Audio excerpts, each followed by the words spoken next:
हर हर महादेव, जय भोलेनाथ। दोस्तों, आपका स्वागत है अपने channel my lovely home and garden में। और भोलेनाथ की कृपा आप और आपके पूरे परिवार पर सदा और सर्वदा बनी रहे। सभी माताओं को ज्योतिपुत्रिका व्रत के हार्दिक शुभकामनाएं एवं बधाइयाँ।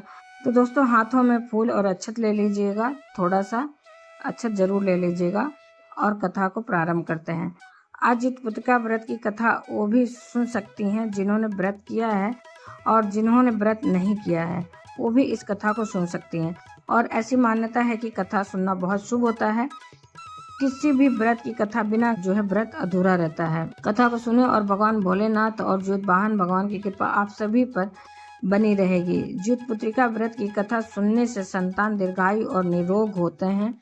इसलिए सभी को ज्योतिपुत्रिका का व्रत की कथा बड़े प्रेम और बड़े सम्मान के साथ सुनना चाहिए। हाथों में अगर अक्षत है तो थोड़ा सा ले लीजिए और लेकर इस कथा को प्रारंभ करिए। इस कथा में सबसे पहले सुने जाने वाली चील और सियार की कथा है। तो चलिए इस कथा का प्रारंभ इसी से करते हैं। ज्योतिपुत्रिका व्रत में चील और सियार दोनों ही सहेलियां थीं। दोनों ही, बहुत लोग कहते हैं बहनें थी, बहुत लोग कहते हैं देवरान और जेठान थी। दोनों में खूब बनती थी। पास ही एक झाड़ में सियार रहती थी और चील वहीं पास के एक पेड़ पर रहती थी। दोनों में खूब दोस्ती थी। चीलो बहुत ही कुछ भी खाने को लेकर आती, उसमें से सियारन के लिए भी हिस्सा जरूर लगाती। सियारन भी चीलों को ऐसा ही ध्यान रखती और इस तरह से दोनों के जीवन बड़े आनंद से कट रहे थे। एक बार वन के पास में कुछ औरतों ने जितिया के पूजा की तैयारी कर रही थी। चीलों ने उसे बड़े ध्यान से देखा और अपनी सखी सियार को भी बताया। फिर चीलो सियार ने तय किया कि वे भी यह व्रत करेंगे।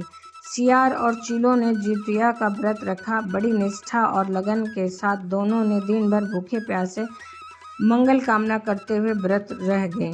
मगर रात होते ही सियार को जोरों की भूख लगी और उसे भूख सताने लगी। जब बर्दाश्त न हुआ तो जंगल में जाकर उसने मांस और हड्डी पेट भर कर खाया। और चीलों ने हड्डी चबाने की आवाज, जब कड़कड़ की आवाज सुनी तो उन्होंने पूछा, यह कैसी आवाज है? सियारन ने झूठ बोला। यह कहा कि भूख और प्यास के मारे मेरे पेट और हड्डियां बोल रहे हैं। जब व्रत नहीं हो सका तो संकल्प क्यों लिया? लेकिन सियार ने कहा कि हड्डियां और पेट बोल रहा है। तो चीलो उसे बार बार समझा रही थी कि ये ज्योतिवाहन बाबा का व्रत है और इसे ध्यान से करना, कहीं कोई गड़बड़ी मत करना, नहीं तो भगवान कभी माफ नहीं करते हैं। तो सियारन बोलती थी कि नहीं, मैं कुछ नहीं कर रही हूँ, व्रत को भंग नहीं करूँगी और मेरे हड्डी बोल रहे हैं। तो फिर इस तरह से चील और सियार सो गए। इधर सियार रात में जब खाली भर पेट, तो उसके व्रत का पारण करने का कोई मतलब ही नहीं था। जब सुबह हुआ तो चीलो थी वह गौशाला से दूध ले आई और अपने व्रत का पारण किया। और इधर सियारन थी वो ऐसे ही थी। फिर कुछ समय बाद उन दोनों ने मृत्यु को प्राप्त किया और अगले जन्म में, यह जन्म जब बीत गया, अगले जन्म में दोनों मनुष्य रूप में आई और मनुष्य रूप में राजकुमारी बनी। जो सियार थी वो बड़ी बहन हुई, जिसकी शादी एक राजकुमार से हुई।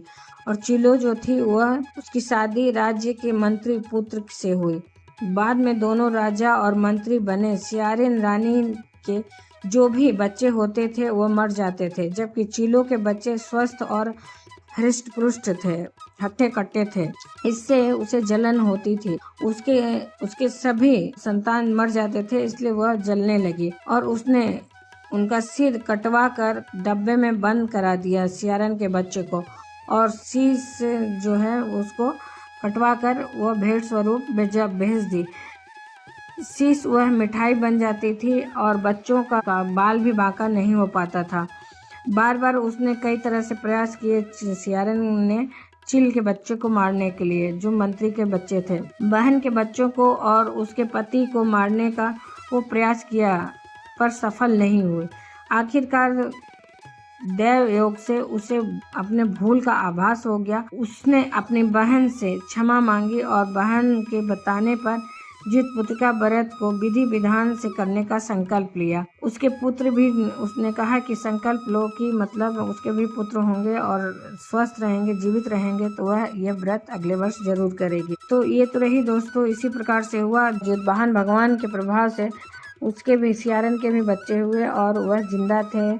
तो अगले वर्ष उसने व्रत किया और जिस प्रकार से ज्योतिवाहन भगवान ने सियारन को आशीर्वाद दिया, उसी प्रकार से कथा कहने और सुनने वाले को भी आशीर्वाद दें। तो जो भी हाथ में फूल और अक्षत लिए रहेंगे दोस्तों, उसे वहीं पे छोड़ देंगे और फिर से वापस दूसरी कथा सुनने के लिए हाथ में अक्षत और फूल ले लेंगे। दोस्तों एक और प्रसिद्ध कथा है जिसे इस व्रत में अनिवार्य रूप से सुना जाता है।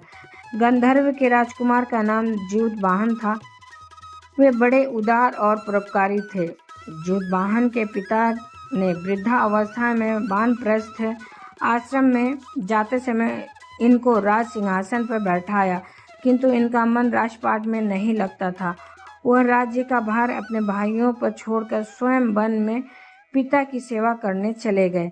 वन में ही ज्योतिवाहन के जो थे उनके मालवती नाम की राजकन्या से भेंट हुआ और दोनों में प्रेम हो गया। एक दिन जब वन में भ्रमण करते हुए ज्योतिवाहन काफी आगे चले गए, तब उन्हें एक वृद्धा विलाप करते हुए दिखाई दी। पूछने पर वृद्धा ने रोते हुए बताया, मैं नागवंश की स्त्री हूँ, मुझे एक ही पुत्र है। पक्षीराज गरुड़ के कोप से मुक्ति दिलाने के लिए नागों ने यह व्यवस्था की है कि वे गरुड़ को प्रतिदिन भक्षण करने हेतु एक युवा नाग को सौंपते हैं और आज मेरे पुत्र शंखचूड़ की बाली का दिन है।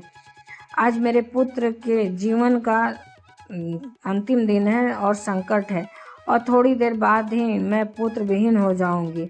एक स्त्री के लिए इससे बड़ा दुख और क्या होगा। उसके जीते जी उसका पुत्र मर जाए, उसके सामने ही उसके पुत्र की मृत्यु हो जाए। राजा ज्योतिवाहन को यह सुनकर बड़ा दुख हुआ और उन्होंने उस वृद्धा को आश्वस्त करते हुए कहा कि डरो मत, मैं तुम्हारे पुत्र को नहीं मरने दूंगा, उसके प्राणों की रक्षा करूंगा। आज उसके स्थान पर स्वयं मैं अपने आप उस लाल कपड़े में बांधकर जो वक्षशिला थी उस पर लेट होऊंगा, ताकि गरुड़ मुझे खा जाए और तुम्हारा पुत्र बच जाए। इतना कहकर ज्योतिवाहन भगवान ने शंखचूड़ के हाथ से लाल कपड़ा ले लिया और वे लपेटकर गरुड़ को बलि देने के लिए चुनी हुई वक्षशिला पर लेट गए। नियत समय पर गरुड़ वेग के साथ आया और लाल कपड़े से ढके ज्योतिवाहन को पंजे में दबोचकर पहाड़ के शिखर पर ले जाकर बैठ गया। गरुड़ ने अपनी कठोर चोंच का प्रहार किया और ज्योतिवाहन के शरीर से मांस का बड़ा हिस्सा नोच लिया। उसकी पीड़ा से ज्योतिवाहन के कोई भी कष्ट नहीं हुआ और ना ही वो चीखे चिल्लाए और ना ही वह रोए। तो गरुड़ को बहुत आश्चर्य हुआ और उसने कहा कि आप कौन हैं? आप, ऐसा तो कभी नहीं हुआ कि मैं किसी को खाऊं और वह मतलब रोए नहीं, चीखे चिल्लाए नहीं। उन्होंने ज्योतिवाहन से उसका परिचय पूछा। ज्योतिवाहन ने सारा वृत्तांत का सुनाया कि कैसे एक स्त्री के पुत्र की रक्षा के लिए वे अपने प्राण को देने आए हैं और मुझे खाकर भूख को शांत करें। ऐसा बोले गरुड़ उनकी बहादुरी और दूसरे के प्राणों की रक्षा के लिए स्वयं का दान देने की हिम्मत से बहुत प्रभावित हुए और उन्होंने स्वयं पछतावा होने लगा और यह सोचने लगे कि यह एक मनुष्य है जो दूसरे के पुत्र की रक्षा के लिए स्वयं की बलि दे रहा है और मैं एक ऐसा देवों के संरक्षण में हूँ किंतु दूसरों की संतान की बलि ले रहा हूँ। उन्होंने ज्योतिवाहन को मुक्त कर दिया। गरुड़ ने कहा कि हे मनुष्य, मैं तुम्हारी भावना और त्याग से बहुत प्रसन्न हूँ। मैंने तुम्हारे शरीर पर जो घाव किया है उसे ठीक कर दो। तुम अपनी प्रसन्नता के लिए मुझसे वरदान मांग लो। राजा ज्योतिवाहन ने कहा कि मैं, हे पक्षीराज, आप तो सर्वसमर्थ हैं। यदि आप प्रसन्न हैं और वरदान देना चाहते हैं तो आप सर्पों को अपना आहार बनाना छोड़ दें। आपने अब तक जितने भी प्राण लिए हैं उन्हें जीवन प्रदान करें। गरुड़ ने उन सबको जीवन दान दिया और नागों की बलि न लेने की वरदान भी दिया। इस प्रकार ज्योतिवाहन के प्रभाव से नाग जो भी थी जीवित हुई। ने कहा, तुम ऐसी इच्छा है वैसा ही होगा। राजा जो स्त्री तुम्हारे इस बलिदान की कथा सुनेगी। और ये भी कहा कि हे राजा, जो भी स्त्री तुम्हारे इस बलिदान की कथा सुनेगी और विधि पूर्वक इस व्रत का पालन करेगी, ज्योतिवाहन भगवान की ज्योतिपुत्रिका व्रत की, उसकी संतान मृत्यु के मुख से भी निकल आएगी। तब से ही पुत्र की रक्षा हेतु ज्योतिवाहन की पूजा की प्रथा शुरू हुई।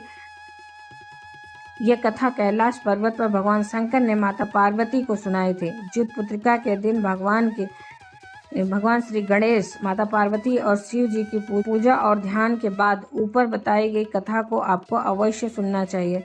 दोस्तों, कथा के बाद अंत में यह बोला जाता है, हे अरियार का बरियार जाके राजा रामचंद्र जी से कहिए, मतलब अपने बच्चे का नाम लेंगे।